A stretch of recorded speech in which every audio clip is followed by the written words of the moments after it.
आज करे सो कल कर, कल करे सो परसों, इतनी भी क्या जल्दी है यारो, जब जीना है बरसों। तो दोस्त, आज मैं आपसे बात करने वाला हूं कि क्यों हम चीज़ों को डिले करते हैं। हमें पता है वो काम करना है, हमें पता है उसको कंप्लीट करना ज़रूरी है, पर फिर भी हम जिंदगी में कुछ ना कुछ बहाना ढूंढ लेते हैं उसको ना करने का।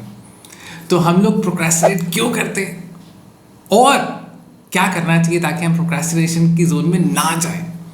आज इन दोनों चीज़ों के बारे में बात करेंगे। तो मैं आपसे 7 डिफरेंट पॉइंट्स की बात करने वाला हूं और शुरू करते हैं। तो पहली चीज़, आपने टू डू लिस्ट के बारे में जरूर सुना होगा। आज के टाइम में हर आदमी एक अपनी टू डू लिस्ट मेंटेन करता है। हमें सबको सिखाया जाता है कि हमें लिख के रखना चाहिए क्या क्या काम हमारे पेंडिंग है, ताकि हम ज़्यादा मेटिकुलस रह सकें, ज़्यादा सिस्टमैटिक हो सके, एक सिस्टम ड्रिवन, राइट।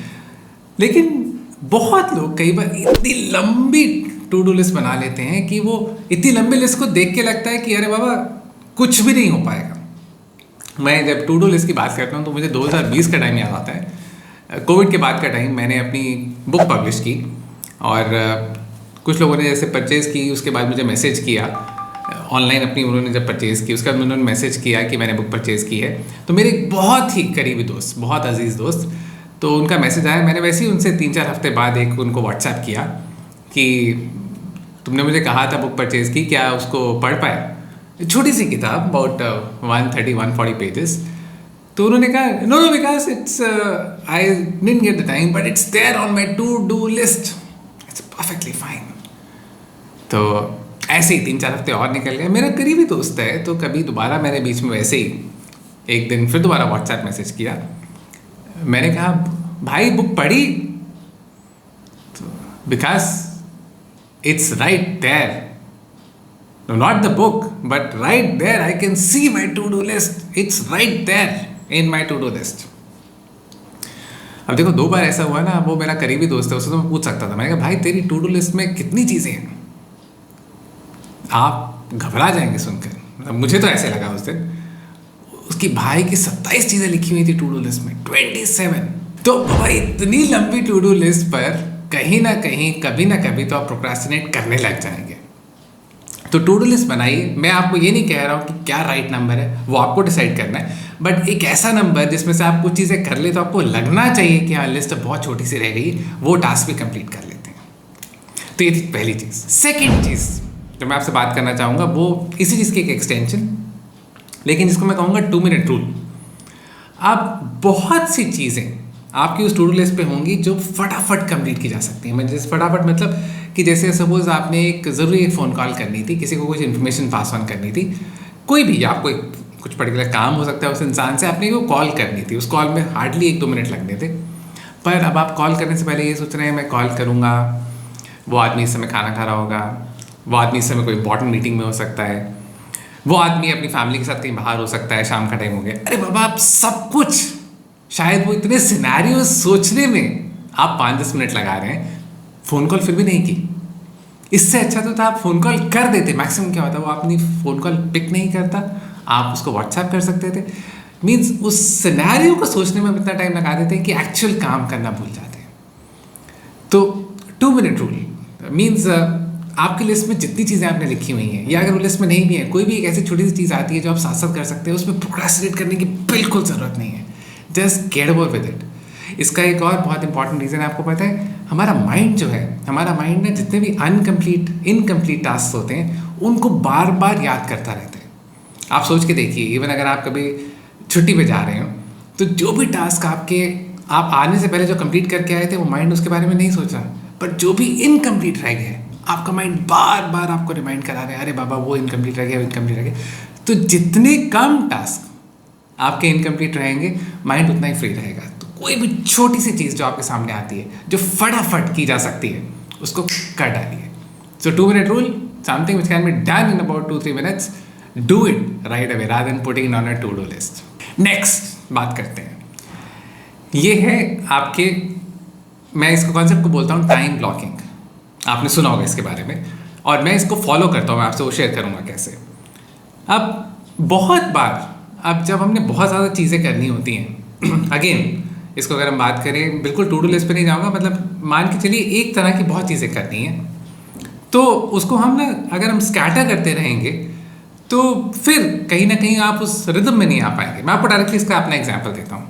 अब जैसे मैं आपसे इस वीडियो में बात कर रहा हूँ, ये वीडियो मैंने रिकॉर्ड किया, मैं हर हफ्ते इस समय लेट्स से अबाउट 10 या 11 शॉर्ट्स और रील्स और एक लॉन्ग फॉर्म वीडियो रिकॉर्ड कर रहा हूँ। अब अगर आप सोच रहे हैं कि मैं हर रोज़ बैठ के 2 शॉर्ट्स रिकॉर्ड कर रहा हूँ, 2 रील्स रिकॉर्ड कर रहा हूँ, ऐसा नहीं है। आप कभी भी कुछ ये काम जो करेंगे उसके लिए आपको एक रिदम में आना ज़रूरी है। जैसे बोलना शुरू करते हैं वो रिदम में आ पाते हैं। तो मैं इकट्ठे टाइम ब्लॉक करता हूँ, इकट्ठे maximum I mean 1 evening and followed up by next afternoon. तो मैं इकट्ठे वो टाइम ब्लॉक कर रहा हूँ क्योंकि मैं उस रिदम में हूँ। अगर यही मैं काम स्कैटर करता रहूँगा, मतलब मंडे को 2 रील्स रिकॉर्ड कर ली, ट्यूसडे को 2 शॉर्ट्स रिकॉर्ड कर लिए, वेडनेसडे को फिर 2 रील्स रिकॉर्ड कर ली, थर्सडे को एक शॉर्ट रिकॉर्ड किया, फ्राइडे को एक लॉन्ग फॉर्म रिकॉर्ड किया, सैटरडे को फिर 2 रील्स कर ली, बिलीव मी मैं इतना ज़्यादा टाइम लगा दूंगा।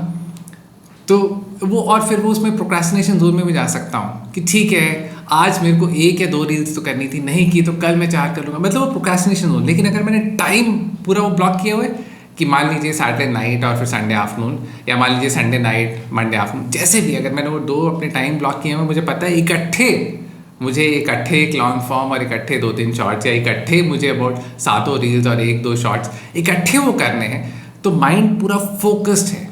वो प्रोक्रेस्टिनेशन में आपको बचा सकता हूँ अगर मैं चीज़ों को इकट्ठे क्लब कर रहा हूँ।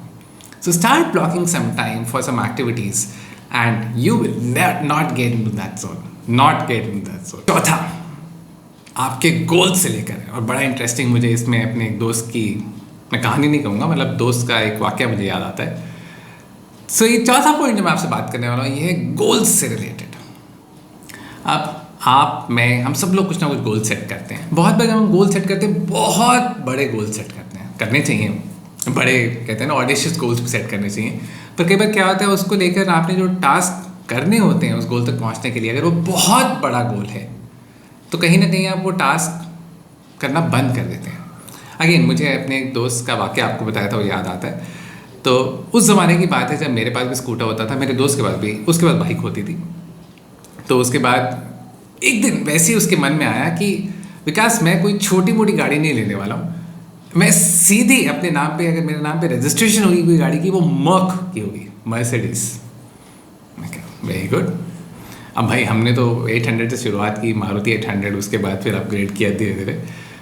तो बट उसको क्लियर था कि सीधे बाइक के बाद मर्क की रजिस्ट्रेशन होगी उसके नाम पर। अब अच्छा गोल था, लेकिन धीरे धीरे जैसे हम काम आगे करते रहे, आपको पता है गाड़ी खरीदने से पहले लाइफ की और बहुत सी ऐसी चीज़ें रहती हैं जो आपको फुलफिल करनी होती हैं, बहुत फाइनेंशियल ऑब्लिगेशन, फैमिली, बहुत चीज़ें रहती हैं।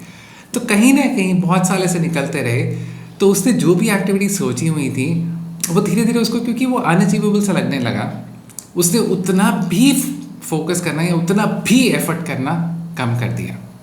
Because he had such a big goal, he kind of gave it up mentally and was never in pursuit of that goal. So अगर आप बहुत ज़्यादा बड़े गोल्स के साथ काम करना शुरू करते हैं तो कहीं ना कहीं प्रोक्रास्टिनेशन सेट इन होनी शुरू हो जाती है। Point number 5, and point number 5 is about perfection.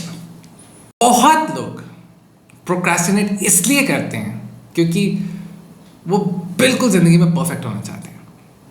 देखो बाबा, अगर आप इसरो में एज अ साइंटिस्ट जाना चाहते हो तो 100% आपको बिल्कुल 100% परफेक्शन चाहिए। वहाँ पे 99.9% परफेक्शन भी नहीं चलेगी, 99.99 भी शायद नहीं चलेगी, वहाँ पे 100% परफेक्शन चाहिए। लेकिन ज़िंदगी में ज़्यादातर चीज़ों के लिए 100% परफेक्शन नहीं चाहिए। अब कई लोग, मैं अभी भी ऐसे बहुत लोगों को मिलता हूँ जो कहते हैं कि विकास हमने तुम्हारा वीडियो देखा, अच्छा लगा, पर मैं ऐसा वीडियो नहीं बना पाऊंगा। ऑब्वियसली अगर आप स्टार्ट कर रहे हैं तो ऐसा वीडियो नहीं बना पाएंगे। अरे मुझे पता है ना, जब मैंने स्टार्ट किया तो मेरा पहला वीडियो कैसा था, वो आपको नहीं पता।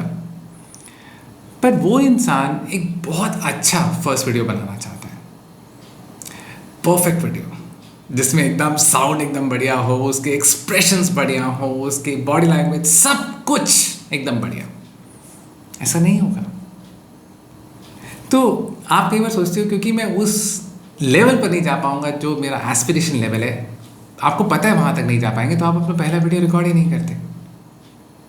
पर आपको इंटरनली कहीं ना कहीं मैं रिमाइंड करा रहा हूँ कि आपका 10th वीडियो आपके फर्स्ट वीडियो से बहुत अच्छा होगा। आपका जो 50th वीडियो होगा, 50वां वीडियो, वो पहले वीडियो से बहुत बहुत अच्छा होगा। So you have to make a start. You will not get to perfection till the time you start. तो इसलिए बहुत लोग क्योंकि परफेक्शन चाहते हैं अपने काम में, तो उनको डर लगता है कि जब वो स्टार्ट करेंगे तो बहुत अच्छा नहीं होगा, तो उसी डर के कारण वो स्टार्ट ही नहीं करते। So don't strive for perfection, you will achieve perfection as you move along in life. Next आपसे बात कर रहा हूँ पॉइंट नंबर 6, कैसे प्रोक्रेस्टिनेशन से दूर रहा जा सकता है, और वो है कॉन्सेप्ट जिसको हम बोलते हैं अकाउंटेबिलिटी पार्टनर।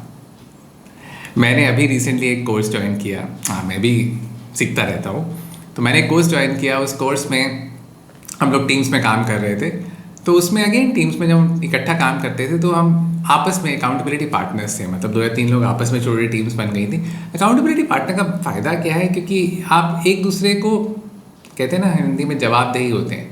आपको पता है कि अगर मैंने काम कंप्लीट नहीं किया वो मेरे को टोकने वाला है, मेरे को रिमाइंडर देने वाला है, तो बहुत हेल्प करता है। तो आप अपने ज़िंदगी में कुछ भी कर रहे हो, फाइंड एन अकाउंटेबिलिटी पार्टनर। और अकाउंटेबिलिटी पार्टनर ना अपने फियांसे या अपने स्पाउस को अवॉइड करना चाहिए, उनको नहीं रखना चाहिए। मैं आपको बताता हूँ क्यों। आपने फियांसे या स्पाउस के साथ ना 2 फेजेस से निकल रहे होंगे। नॉर्मली उन 2 फेजेस में ऑसिलेट कर रहे होते हैं, कभी इस फेज़ में कभी इस फेज़ में। एक फेज़ होती है जब चांद तारे तोड़ने का आपका मन करता है, राइट, तो एक वो फेज़ होता है। सेकंड फेज़ में आपको पता है दोनों फेजेस में ऑसिलेट करते रहते हैं, कभी इस फेज़ में फिर उस फेज़ में फिर वापस इस फेज़ में। दूसरा फेज़ होता है जब आप आपस में थोड़ी अनबन चल रही होती है, तो आप मतलब बिल्कुल उसका चेहरा भी नहीं देखना चाहते। एक्चुअली इन दोनों केसेस में अकाउंटेबिलिटी पार्टनर अपने फियांसे या स्पाउस को रखना ठीक नहीं रहेगा। अकाउंटेबिलिटी पार्टनर होना चाहिए काफ़ी न्यूट्रल आदमी, आपका एक अच्छा दोस्त हो सकता है, जो आपको अनबायस्ड वे में नज कर सके कि भाई ये काम तूने कंप्लीट करना था, क्यों नहीं किया। So having an accountability partner actually helps you get out of that procrastination zone, और आप टाइमली चीज़ों को कंप्लीट करना शुरू करते हैं। एंड लास्टली पॉइंट नंबर 7, एक छोटा सा पॉइंट, बट ये आपकी डाइट को लेकर। अब क्या होता है, जैसे मेरी अपब्रिंगिंग, मैं गुड़गांव रहता हूँ लेकिन मेरी अपब्रिंगिंग पुरानी पंजाब साइड की है, तो घर में सब खाना पीना पता है, वो सब दाल मखनी, परांठे और छोले भटूरे। तो मुझे अभी भी शौक़ है, हम एज अ फैमिली कभी कभी मैं कह रहा हूँ मतलब कभी महीने में एक बार, वो शौक़ है मुझे। जाते हैं बाहर, अगर हम let's say early morning breakfast करने जा रहे हैं तो छोले भटूरे मंगा लिए और साथ में लस्सी। एक्चुअली नॉर्थ में बहुत अच्छी मतलब जिस तरह से माने मन करता है आपका कभी इस तरह की डाइट लेने का। तो अब वो पता है आपको, अगर आप वो छोले भटूरे, पूरी 1 प्लेट छोले भटूरे और साथ में लस्सी का 1 गिलास पी कर आए, तो अरे बाबा जितना मर्जी उसके बाद इंपॉर्टेंट काम क्यों ना आपके पास हो, आप नहीं कर पाएंगे। मतलब आपकी बॉडी वो थोड़ा सुस्ती वाले मोड में आ जाएगी, उसके बाद नींद बहुत अच्छी आती है। तो अब अगर आपको पता है टाइम ऑफ द डे के हिसाब से कि अगर आपको बहुत ज़रूरी काम करना था, प्लीज़ उससे पहले एकदम लैविश रिच डाइट मत लीजिए। आपको पता है, तो अगर जब भी आपको कोई बहुत इंपॉर्टेंट काम कंप्लीट करना है, so please eat very moderately, have a light diet. So diet will have an effect on how you perform during that day. तो मैं ये नहीं कह रहा उस तरह का आपको मनपसंद खाना नहीं खाना, लेकिन अपने बहुत ज़रूरी काम की कोई डेडलाइंस है उससे पहले नहीं खाना है। So have a control on your diet. तो आज मैंने आपसे कुछ चीज़ों की बात की, बहुत वेरिंग चीज़ों की बात की। से बात की हम ये क्यों प्रोक्रेस्टिनेट करते हैं, राइट फ्रॉम आपके गोल्स किस तरह के आप सेट करते हैं, वो टू डू लिस्ट की मैंने आपसे बात की, 2 मिनट रूल की बात की, बहुत चीज़ों की आपसे मैंने बात की। ज़्यादातर चीज़ें आपको पता है, मैं आपको सिर्फ रिमाइंड कराना चाह रहा था। और इस रिमाइंडर के बाद अगर आप इन 7 चीज़ों में से 1 या 2 चीज़ें भी इम्प्रूव करेंगे तो सडनली आपका आउटपुट बहुत इम्प्रूव हो सकता है। तो अगर आपको ये वीडियो अच्छा लगा तो अपने फ्रेंड्स के साथ शेयर ज़रूर करें, इस चैनल को सब्सक्राइब करें, और आज के लिए इतना ही। That's all for today. This is Vikas Bansal signing off.